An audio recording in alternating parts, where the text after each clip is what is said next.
Welcome to this special episode of the Chiefs. With me are the head of News 5, Luchi Cruz Valdez, and the editor-in-chief of the Philippine Star, Ami Pamintuan. Good evening. Good evening. Kamusta Friday. kayo dyan? Friday. Oo. Hindi pa Friday. Uy, hindi pa Friday. Inuunahan mo naman. Oo, Wow. beef pa. Oo. Nagmamadali na ako. Nang-i-scoop ka naman. Weekend. Matindi ang scoop na yan. Oo. Naghihintay na ako ng Naghihintay na ako ng declaration ng bagong quarantine classification sa Malay. Mukha bang maglulusen ng restriction? May bagong report na nagkaroon daw ng surge in critical cases. So hindi natin alam kung paano ma-factor in yan. Yung mga mayors gusto nila 1 more month of GCQ. So yung business DTI ang gusto niya, siyempre si DTI yan DTI gusto MGCQ na tayo. Pero yung mga mayor mukhang gusto daw GCQ for 1 more month. Right. So baka ma-influensya niya ng surge ng coronavirus. Critical cases lang. Lalo na approaching Christmas, di ba? Yes. Siyempre, merchants, businessmen, gustong makabawi na. And as early as now, siyempre, na talagang to stimulate the economy by having business actually actively selling whatever they can sell and as much income as they can given the holidays. The question is whether people even have resources for the usual Christmas shopping spree. I wonder. And not only that, in terms of reviving the economy, later on in the program, pag-uusapan natin, of course, one very important pillar of our economy, tourism. We'll talk about Boracay. But also, kanina binalita natin, Bohol is preparing to open up as well. Oo nga. Yan na nga. Yeah. Baguio already open. But anyway, but mamaya yan, that's our second topic. Our first topic is a bit more controversial than that. We have with us to discuss, yesterday binalita natin, yung takedown ng Facebook of many accounts for what they're calling inauthentic behavior that violates their policies. And today we have one of the top cyber law experts in the country, Attorney JJ Dicini, to join us. Attorney JJ, welcome back to the Chiefs. Welcome back. Hi, thank you for having me back. Okay. Thank you po. Good evening, Robbie, Luchi, and Ami. Yes. Attorney, let's start with the basic. What's inauthentic behavior? What is Facebook referring to when they say inauthentic behavior? Coordinated, exactly. They're calling it CIB, coordinated inauthentic behavior. Facebook has been in the media for many years now because of activities of many people on their platform that have a tendency to be either false or spreading false information, or if not, then they are using fake accounts, right, in a coordinated way. And I think what Facebook did, it's difficult for Facebook to take a stand and say, well, depending on the content, we will bring it down. So they don't want to say pro-Trump, we will take it down, pro-Biden, we will not take it down. But I think what they're against is abuse of their system, meaning people pretending to have actual activity when in fact this is not actual or authentic activity. And so they have a policy of taking down these, what they call coordinated inauthentic behavior. So these are sort of a series of fake accounts that really just talk to each other, and they try to rile up other people and pull them into the conversation. Okay. Now, Attorney Dicini, first of all, Facebook did go to great lengths to emphasize this is about behavior. This is not about content. Diba? Why is that an important distinction to make? Because if it's content-based, then they get themselves into more trouble, right? Like, which side will they choose? Right. First Amendment. Exactly, because the First Amendment issue in the U.S. they're very strong. They have a very strong First Amendment, free speech, free press rights. So they don't want to get into trouble in that end. But they do understand that people pretending to be sort of authentic Facebook users. This has been documented already, diba? Where trolls or fake accounts were able to actually create and have a rally in the real world. So we saw this in the US in the last elections. So there was a rally, and there was a rally on both sides. It was everything. All of the people who coordinated it were not in the US. They were apparently trolls. So having seen the impact of sort of the online world into the real world, I think they saw their responsibility to try to stop as much of this activity as possible.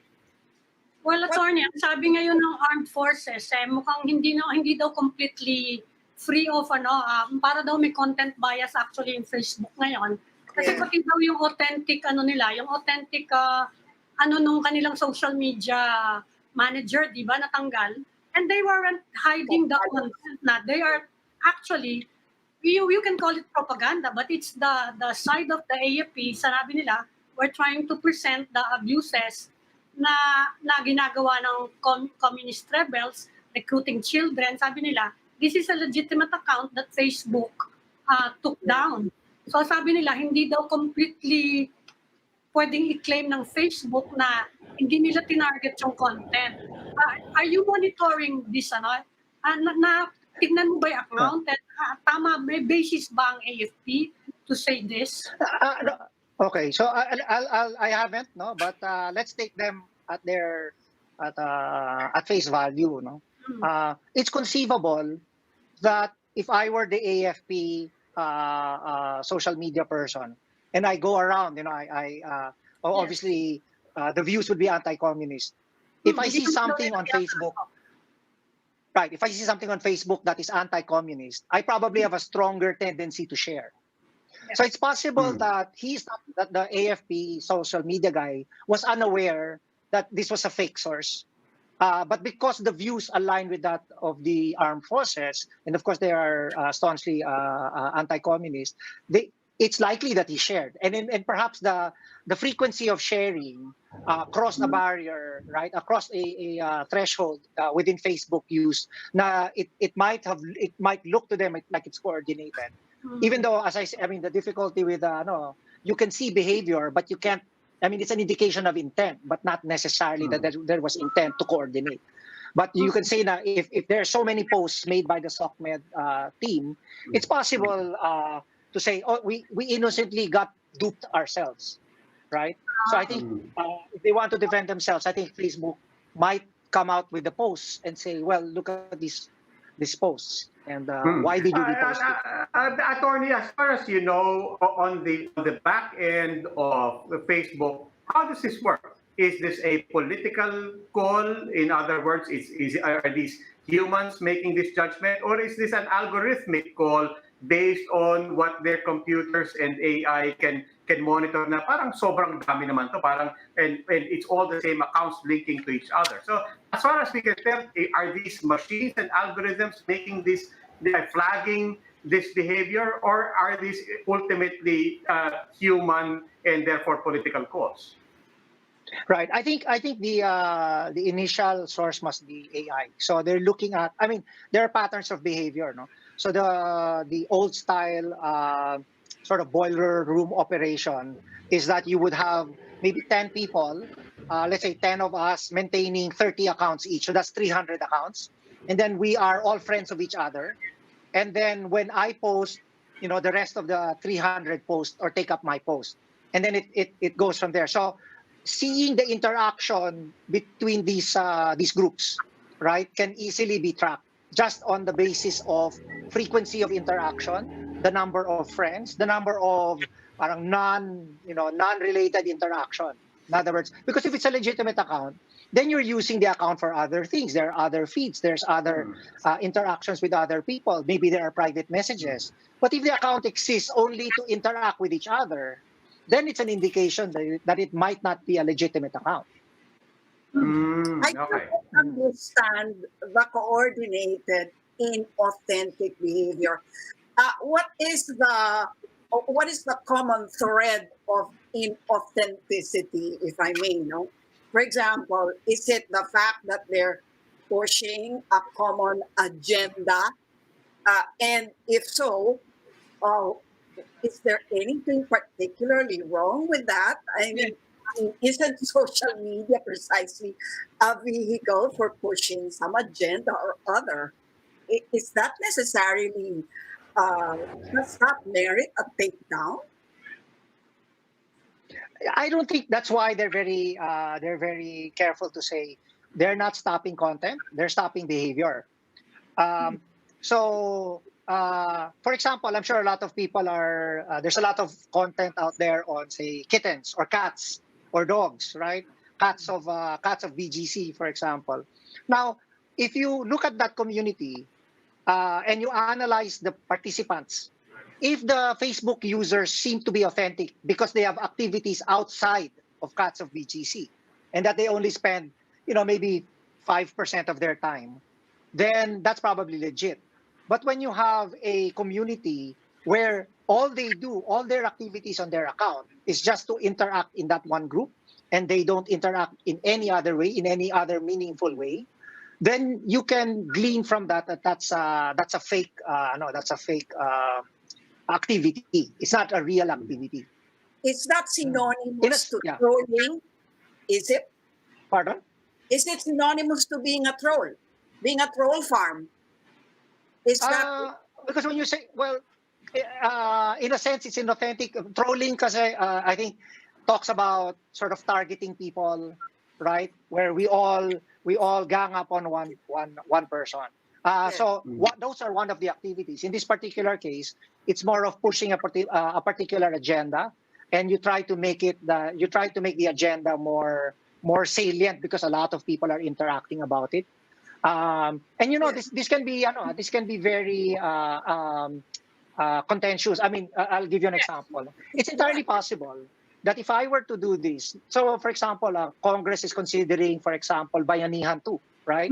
And I'm in favor of, say, the 60-day grace period for loans, right? So what I can do, you can buy Facebook advertising that's targeted to a certain zone. So you can say Batasan Pambansa, right? Within the Batasan Pambansa, anybody in Batasan Pambansa will receive that ad. And then you can start pushing your community, which is all about kawawa naman ako, COVID has decimated me, right? And I coordinate that. So if you're a member of Congress, you're sitting and you're doing Facebook on your phone, suddenly you're seeing, oh my gosh, there's a lot of people suffering. So maybe we should pass this 60-day. So it could be something as subtle as that, right? So where you direct this? Yeah. Pardon? How is that different from lobbying? What is that? How is that different from lobbying? Because lobbying was lobbying. Okay. not in Congress, right? So yeah. Okay. Well, so this may not be a popular view, no, but when you say a lobbyist, kasi if an industry pays me to lobby a particular view, right? You can argue that because that industry is successful and they can pay me to lobby, that means that whatever economic activity we're lobbying for is important to the country, important to the economy, and therefore, theoretically, us pursuing our commercial gain is also pursuing the commercial, the gain for the entire country. Now, a lobbyist is known to the congressman. He knows I'm a lobbyist. This situation looks like it's an authentic groundswell, when in fact it's not. I see. Right. Even if the goal is valid or acceptable, or like say environment. Yeah. Yes, you could say air pollution, right? But I mean, it's the same as paying people to show up at a rally, right, for a good cause. Would you say that that's moral or should be done? Attorney, we're talking about politics here. Sige, kung halimbawa I'm a politician, I want to promote something, no? And then I hire a group or I have supporters. Lahat sila sinabi ko, let's push this agenda sa social media. I mean, is there a law against it? I mean, do we have law? No. Do we even have a law against coordinated inauthentic behavior on social media? Well, Bawal ba yun? coordinated behavior is okay, right? Inauthentic If I behavior can get on social media. no, if it's inauthentic, Yes. if it's inauthentic, then you could theoretically be violating the Cybercrime Prevention Act, because then you could say that's inauthentic, attorney. Do we have a legal yes, definition because of inauthentic? yeah. So in the law, we have these two things called computer-related fraud and computer-related forgery. Basically, putting up false information with the intention of having people act on that information. So if I'm putting up false information, such as that 50 people or 100 people are genuinely agree on this particular topic, right? That activity is untrue. So that's false information. That's false computer data. I'm putting it up there in order to have somebody rely on that information. Arguably, I would have violated the Cybercrime Prevention Act, and that would be a cybercrime.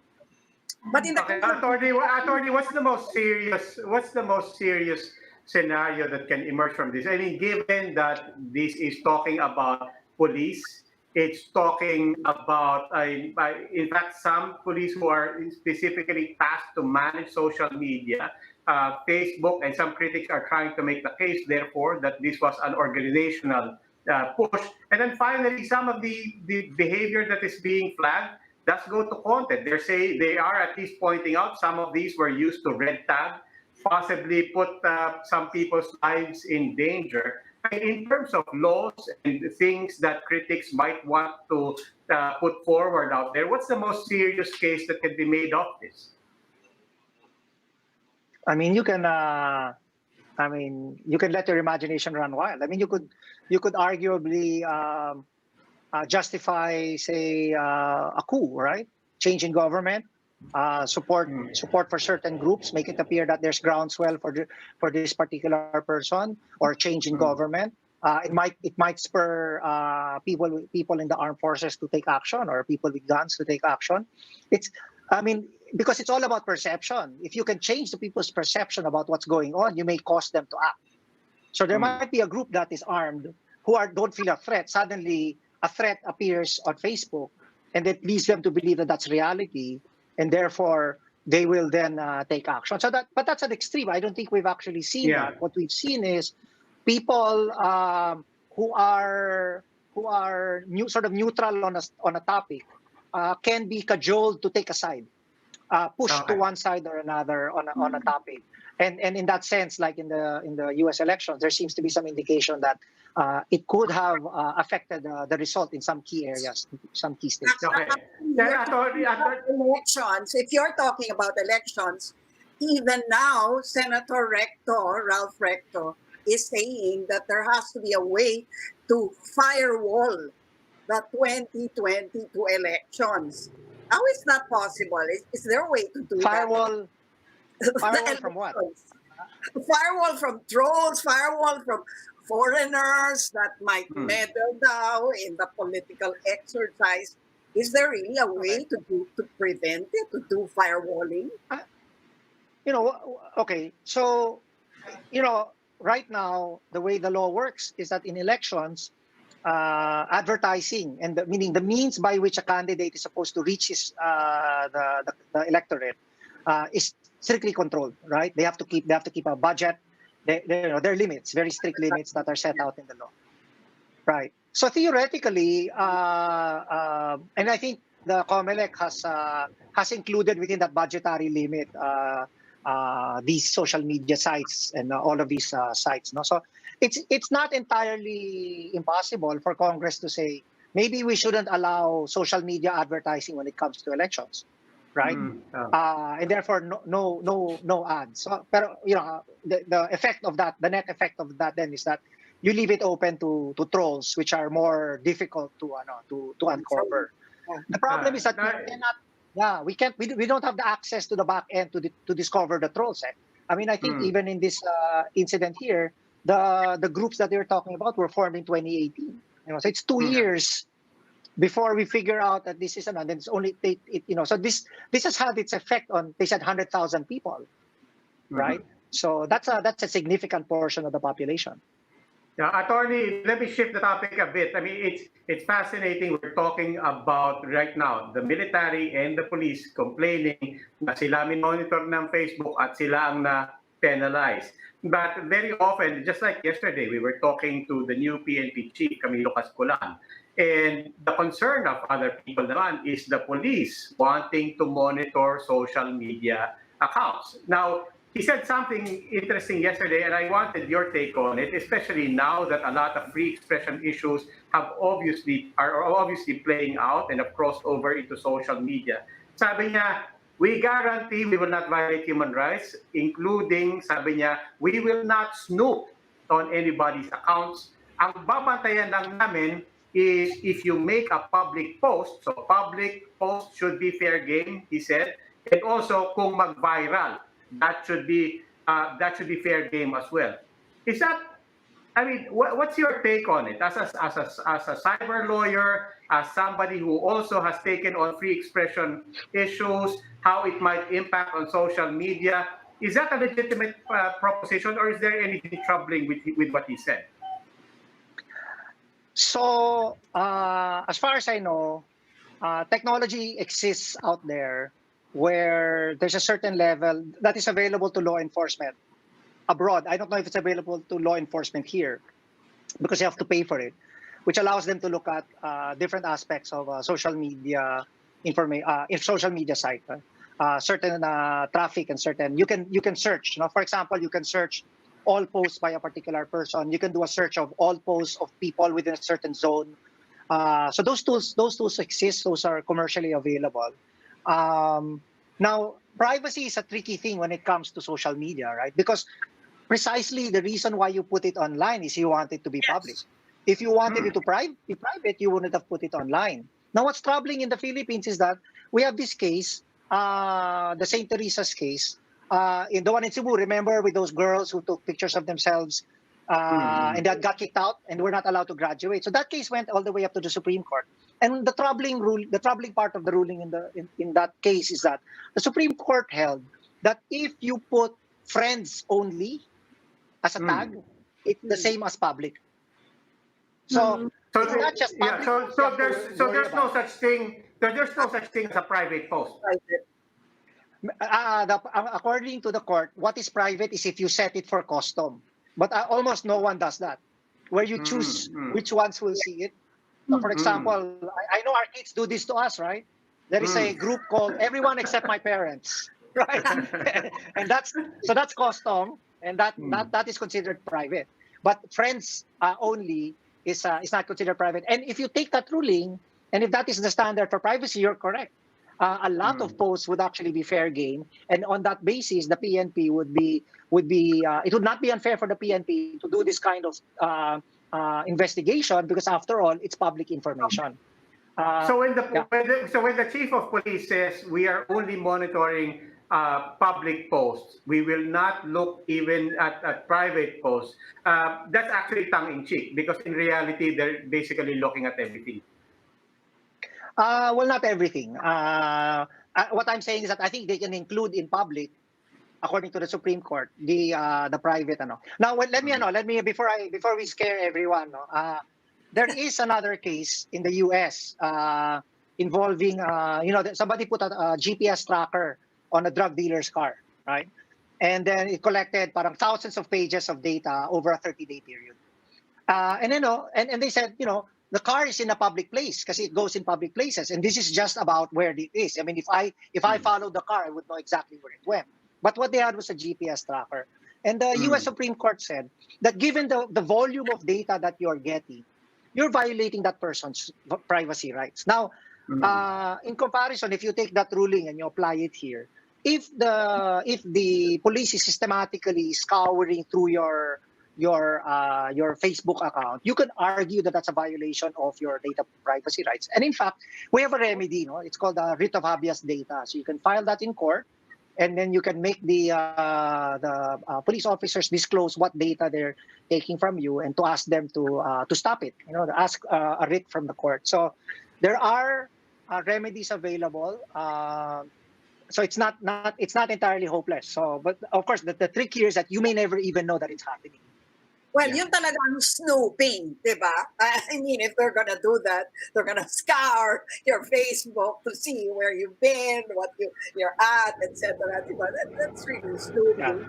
No, but let me explain. I mean, I've dealt with a lot of law enforcement, and these people, none of them, I've not come across anyone who was not concerned about privacy.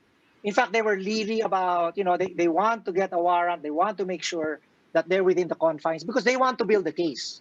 They want to get to conviction. They don't want a situation where, you get the evidence, you're ready to file the case, and that everything gets thrown out. So they are quite careful. But this time, they're dealing with Facebook. I mean, what relief can they get from Facebook? Because that's not a court, that's not a government, but what can you really expect to get from Facebook if you were the military now or the police? Actually, Facebook has a facility where law enforcement is allowed to have Facebook keep data. So you say, we want you to keep data on this. Now, but Facebook won't give you access until you show some sort of court order or warrant. And then on the basis of that, they will surrender. So Facebook says, we don't know what's private and what's not. But if a judge in your jurisdiction, if it's lawful in your jurisdiction to access this data, we will give up that data. So we have to understand that what Facebook is doing here is they're making their platform more reliable. They don't want their platform to have a reputation of being a source of false information, in which case people will stop using it, right? They don't want that to happen. So this is a form of self-defense, right? For Facebook, they want to defend the integrity of their service. Okay. Attorney JJ Dicini, always a pleasure to have you here on the Chiefs. Maraming salamat po. Thank you. Maraming salamat po. Thank you. Okay, we'll just need to take a break. Please stay with us. The Chiefs will be right back.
Welcome back to the Chiefs. We are now in the final stage of our conversation. And now joining us is the acting mayor of the town of Malay in Aklan, Mayor Frolibar Bautista. They have jurisdiction, of course, over Boracay. Welcome to the Chiefs, Mayor. Good evening po. Good evening, ma'am. Good evening, Mayor. Magandang gabi po. Mayor, excited na mga taga Maynila. Makakarating ba kami sa October 1 sa Boracay? Ano po ang aasahan ng mga taga rito sa Luzon, for example? If we want to visit, hindi pa pala. Kaya, pag nag-umpisa na kaming papuntahin sa Boracay? Yes, ang ganda ng Boracay ngayon. Siyempre, nakapagpahinga sa ng ilang buwan. No? Hmm. Ibig natin, malinis ang dagat. Yes, very clear blue water. Kaya naghihintay na sa inyo ang Boracay sa October 1. Pero kailangan po ng ng swab test, ipapakita muna. Hindi na kailangan ng quarantine, walang ganon. Walang quarantine, ma'am. Yung ay swab test lang 3 days prior sa arrival sa Boracay. Tapos, Kaya, pero Mayor, ano po eksakto yung proseso? Let's say, mag-uumpisa pa lang ako bukas. Do I need to register? Meron bang kailangang puntahan para mag-online registration? Ano po exactly ang kailangan gawin? Anybody interested to go to Boracay in October? Yes, una, siyempre yung booking muna sa establishments, sa hotel. So once may booking na, so maano yan mag-register na sa apps sa province, sa Aklan. Sila kasi ang mag-handle ng yung QR code. So then required din na yung RT-PCR test na negative. So 72 hours. And then yun nga mag-online sa registration sa province, di sila kasi na-handle ng yung QR code. Then mag-fill up ng health declaration through online. So once makumpleto na, mag-register na kayo sa QR code. So yun ang maging passes nyo papasok ng isla. O pag nandun na po sa isla, sir, ano pong mga activities ang pwedeng gawin? At ano yung mga pinagbabawal nyo muna dahil nga may pandemya? Yung kwan lang, yung ating mga sports, sports andyan rin, pa rin, pero may limitation to sa mga capacity, gaya sa mga yung paraw, yung 50% lang capacity, yung island hopping, 50%. Allow din yung snorkeling, yun lang, hindi na pwede malipat-lipat ng snorkeling gear. Dapat sarili lang, yung isa hindi pwede palipat-lipat. Yung mga massure, hindi pa, dahil may close contact yun. Yung massage, may close contact. So, Okay, yun po naman ang masarap doon. So, bawal ang masahe. kasi So, yung mga spa, sarado, sir? Yung mga spa. Yes, kulusukan mo na kasi kung may close contact kasi yun eh. Okay, medyo bitik yun, ha? Kaya na system, paano nga maging safety naman na kasi mahawa-hawak yan eh. yung mga gathering po. Mga party po. yun, mass gathering. May limit ba yun? Mass gathering, no? Party. Bukas naman ang bar, so yun lang, may mga physical distancing tayo. Okay. Yeah. Okay. Pero linawin ko lang po, may quota po ba ang Boracay? Ano po ngayon? Alam natin may carrying capacity ang Boracay. Pero ano po ang limit ng number ng tao? Para alam ng mga tao kung pipila na sila sa online para para maka-register na. Ilan po ba ang tatanggapin ng Boracay? Yes, sa ngayon, sir, ang ang available natin rooms na nabigyan ng certificate of 8,416 rooms pa lang. Yung ang available was 199, almost 200 accommodation establishments ang nabigyan ng certificate of authority to operate ng DOT Region 6. Pero ano pong ibig sabihin niyan? Magiging mas mahal ang bayad mas mataas po ang bayad siguro, no? Sa mga hotel. Murang kasi malaki ang discounts na binigay may discount. Paano nila mababawi yung Paano nila mababawi yung gastos nila kung 50% na nga lang ang pwede na mag-check-in, tapos magbibigay pa sila ng discount sa sa bayad sa per day or per night. Paano po sila kikita nun? Yan maganda sa Boracay kasi malaki ang discount na binibigay ng mga hotels. Yun nga eh. Talaga magpupunta. mababa na nga yung accommodation, yung number of customers or clients, tapos may discount pa. How do you Yes. expect the hotels and establishments to make profit or income? Anyway, alam naman nila yan. Siyempre, sila naman na nagbigay ng mga promo. So, parang come on din sa Boracay. Siyempre, ngayon, may one way of inviting more tourists. Oh, so Mayor- mas mura pala pwede, ha? Okay. Mayor, kumusta yung impact sa Boracay ng pandemic? We're into the 7th month na eh. Gaano kalaki po yung nawala sa negosyo? Marami bang nagsara na permanently doon sa Boracay? Ano po yung economic impact sa Boracay? Yes, napakalaki ng economic impact kasi ma'am, ang umaasa lang kasi ang Malay, ang bayan namin, especially Boracay sa tourism. So, ibang resources aside from tourism industry, kaya napakalaki ng epekto sa itong pandemic na to. Mga ilang kaya nawala ng trabaho, Mayor? Yung permanent, hindi yung dahil lang sa nasuspindi lang yung trabaho. May record na ba kayo kung mga ilan na yung hindi na makakabalik sa trabaho? Uy, nagsara. Sa ngayon kasi nagbabalikan na rin mga ibang empleyado. So, napakalaki kasi ang ibang mga establishments hindi pa nakakomply sa requirement, yung checklist ng Department of Tourism. Yes. Yun, hindi pa maka-operate. Pero yung ibang compliant na, ay nagbalik naman yung mga empleyado nila. Meaning Mayor, karamihan sa kanila, magbubukas pa rin. Karamihan sa kanila, magbubukas ulit. Yes, yes ma'am. Yung naka-compliant na Mayor, sa... Mayor, gaano kahirap ba para makuha yung compliance na yan? What do the establishments, halimbawa yung mga hotel at saka mga restaurant, ano ang compliance na kailangan nila? Anong mga kailangan nilang ipakita sa pamahalaan para makakuha sila ng certificate?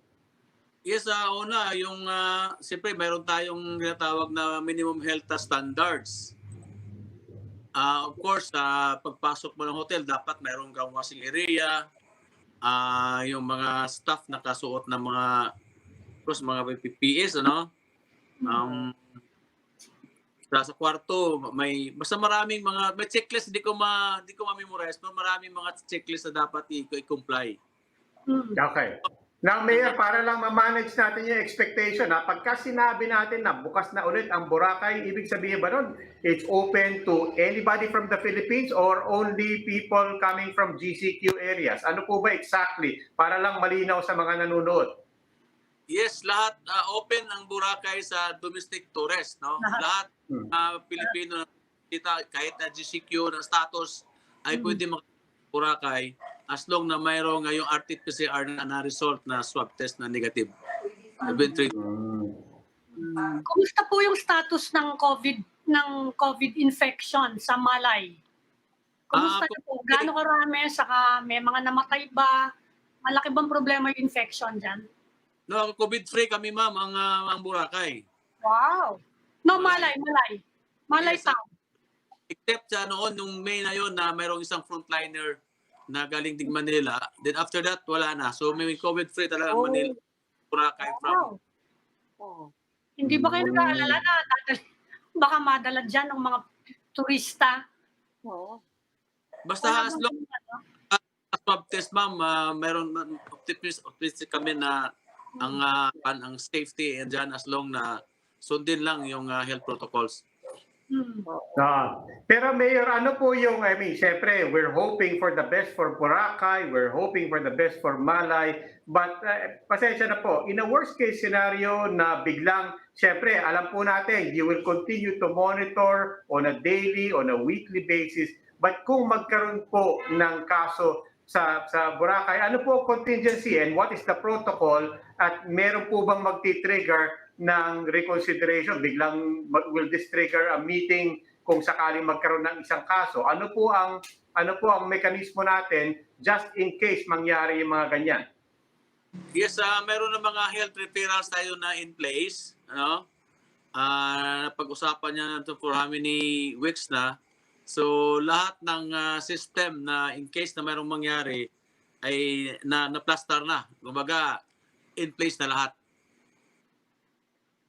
Doon sa loob, Mayor, ng island, kumpleto na ba yung mga, kasi meron kayong mga infrastructure project noon, di ba, sa loob? Kumusta na yung yung sewerage in particular, yung sewerage system? Kumpleto na lahat, wala nang problema, tapos na lahat? Mayroon pang portion sa Boracay, ma'am, na hindi na kumpleto lang yung sewerage system, sa yung mga pipeline. Pero yung ongoing construction natin ng kalsada ay mga 60 to 70% na completion. Meron pating mga project noon na palagay ko na antala nung pandemic, di ba? May mga itatayo pa na malalaking hotel. Matutuloy pa ba 'yon? Ano yung ongoing ngayon na mga project, mga magbubukas na establishment na bago? Actually, nagabalikan naman yung ongoing, yung mga construction na ito, no, na talagang kadelikado ng anong buwan na yun, no, almost yung nagtaka-ECQ. So ngayon, nagbabalik naman yung ang construction. So, yung napinding. Matutuloy ba yung casino? Kasi parang hindi yata na-resolve ba yung issue na yon? Sa ngayon, hindi pa yan pinag-usapan yung casino eh. Sir, hindi naman bawal ang mga bata. Walang age limit. Pwede ba magdala ng mga minors? Kasi sa maraming areas dito, bawal pa rin lumabas sa mga bata. Nung nabukas namin ang Western Visayas, na-lift na yung restriction na yan sa mga 21 below at saka 60 above. So sa ngayon, kasama yan sa ma-recommend ng ni Secretary Puyat sa National Task Force na i-lift din ang restriction niya sa mga 21 below at saka 60 above. Kaso hindi pa sa lifted or approved na lifted na? Kanina ata na-submit yung recommendation, so baka lalabas yun bukas. But ako na ma-consider yun kasi ginawa na namin dito sa Western Visayas na left na yung restriction sa tourist, mga bata. Nice.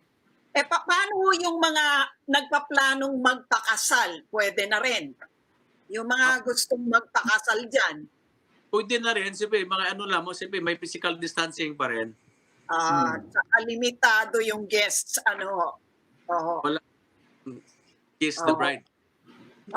Walang kiss the bride. Huwag ka na Mayor, ano pa po yung mga aasahan ng mga taong magbabago diyan? For example, mga restaurant, no? Dati sanay yung mga tao diyan.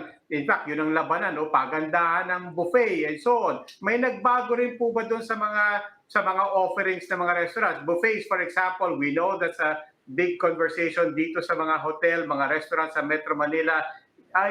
When it comes to the restaurants, ano pong magbabago? Yun lang, limited siyempre sa mga tables, siyempre mayroon ng mga may one seat apart, no?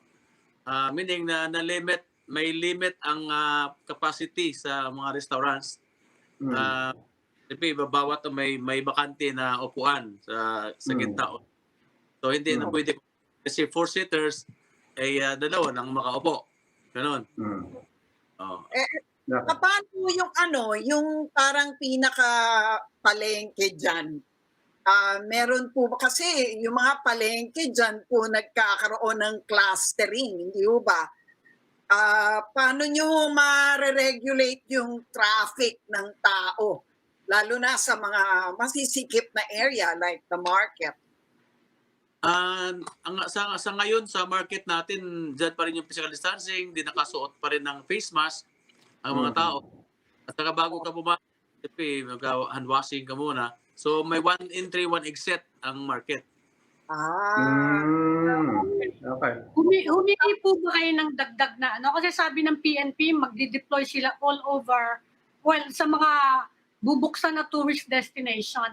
Humingi ba po kayong kadagdagan mga police o basta mga enforcer ng health protocols? Ang hingi pa kayo sa national government? Isa ngayon, ma'am, marami tayong PNP personnel sa Boracay.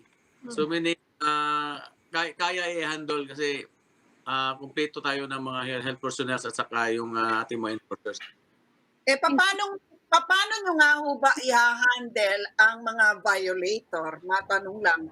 Dahil alam nyo na, yung mga turista, lalo na pagka nagkasarapan ng inuman, Pwede ba inuman? protocol, paano nyo i-handle yun? Hindi naman siguro, ikukulong ba yun? I-arrest ba yun? Anong parusa sa ganon? Gayong turista yun ngayon. Paano yun? Actually, karamihan sa Boracay yung ginawa namin. Pero may mga cases na kami na fight. Mga talagang yung ayaw talagang sumunod dahil pabalik-balik yung mga violations. So, una niya na sinasabihan lang muna. Then, kung ayaw pa rin masumunod, so, nadala na namin sa presento. Ay, pwede ka makulong, Robbie. Kaya Mayor, meron bang curfew? Magkakaroon ng curfew pag nag-reopen? Ang curfew sa Boracay, nang start pa yung ECQ noon. So, dati 9 to 5, na-adjust ko na yun last month, anong July, na 11 to 4. So, sa October 1, may curfew pa rin. Yes, tutuloy pa rin yung curfew, ma'am. 11 to 4. Pero pwede mag-inuman. Yes, pwede mag-inom 11 lang. Pwedeng uminom sa labas. Okay. Ano? Pwedeng uminom sa beach. bawal nga. Bawal daw. Sa beach. But Mayor, ay simula. Mayor, kukumustahin ko lang po. Of course, when we talk about Boracay, alam natin na pinag-uusapan nila yung puting buhangin dyan, pinag-uusapan nila yung tubig. Alam din natin na since nakasara ang Boracay, medyo as sabi nyo nga, nakahinga ang Boracay. Magkwento lang kayo ng konti. Kumusta po yung tubig sa Boracay? And hindi lang po yung sa ganda. Alam natin yung ganda yan. But we also know you've been monitoring along with the DNR and the Department of Tourism, the quality of the water. Baka meron na po kayo pwedeng i-share kung anong nangyari sa tubig ng Boracay in these past months na walang turista. Yes, compliance is about regular naman ang monitoring ng DNR sa tubig ng yung dagat, compliant naman sa yung Class SB na requirement natin sa pwedeng. So, compliance siya. Siguro po naging mas malinis dahil Yes. wala nang mga turista for a long time, di ba? Kaya nga, napakalinis, tingnan yung dagat, kitang-kita mo talaga na ang ganda. Oo nga. Sarap puntahan. Alright. Okay. Maraming salamat po sa inyo, Mayor Bautista ng Malay sa Boracay. Thank you very much po, sir. Thank Okay, you. Maraming salamat po. Thank you very much. Good evening. Okay. Sino na magbubok sa inyo? Handa na kayo. Si Robbie mauuna. Kung pwede lang, di ba? Kung pwede lang. Pero yan yung dilema ngayon ng economy natin. Parang merong mga exciting, as we said, it's not just Boracay, Baguio, opened, Ilocos, Bohol said they have every intention to open also in October. Pero yung pa rin yung tanong, kahit excited tayong lahat dito sa mga gandang lugar nito, it still comes down to your personal decision. Hindi lang yung kung afford mo, di ba? Dahil marami sa atin nawalan talaga ng pera, nagtitipid. But also yung sarili mong pangamba, di ba? Yeah. Kailangan mo na yung plano eh. Diba? Yeah. Are we ready to fly again? Yes. Tayo mga taga Maynila, yung paligid ng Boracay, okay lang eh. Pero tayo yan, yung maliit siya na plane eh. Di ba? Maliit na plane yan, mabuti kung kasama mo, yung mga kasama mo lang sa bahay. Na siguro yan ang isang problema. But, siguro fully booked na Boracay by the weekend. Kapag Parang actually, ang hirap ma-imagine na nasa beach ka pero naka-mask ka. Tsaka naka-face shield. di ba? Experience yun, di ba? That's an experience of a lifetime. Each life during COVID. Pero these are all baby steps for the entire economy, di ba? Unti-unti, DOT, the local governments, DNR, the entire government, and all of us will have to somehow venture out of our homes. Yun nga lang, itanong mo nga, Ami, sinong mauuna? Ikaw mauna ka, ilan like na yung post mo? Takot ako sa aeroplano eh. Hindi nga, hanggang Ponterio lang ako. Diyan na lang ako sa beach ng Manila Bay, kapitbahay lang namin. Sisigip lang ako Sa Dolomite. O sige, doon ka sa Dolomite. doon lang ako, hanggang doon lang ako aabot. People are scared, di ba? Natatakot mga tao eh. Bata, Robbie, kapag pwede mo i-feature, no?